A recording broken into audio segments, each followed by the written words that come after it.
तर मुंडेंच्या पारंपरिक विरोधकांकडे बीडचं पालकत्व आलं असल्याचं सुषमा अंधारे यांनी म्हटलंय। दादांकडे पालकमंत्रीपद जाणं हा कोणता दैवी संकेत आहे असाही त्यांनी सवाल केलाय। मुंडेंचा पत्ता कट झालेला आहे असा टोमणा सुषमा अंधारे यांनी लगावलाय।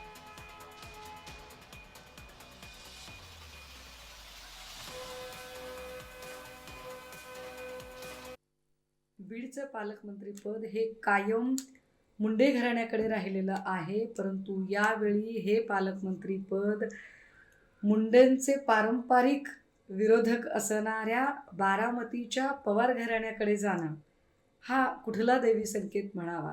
आम्ही या निमित्ताने अजितदादांचं अभिनंदन करतो।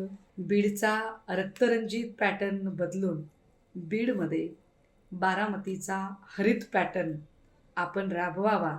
निश्चितपणे बीडची कष्टाळू आणि अत्यंत प्रामाणिक आणि कष्टासाठी चोख असणारे लोक आपल्याला निराश करणार नाहीत।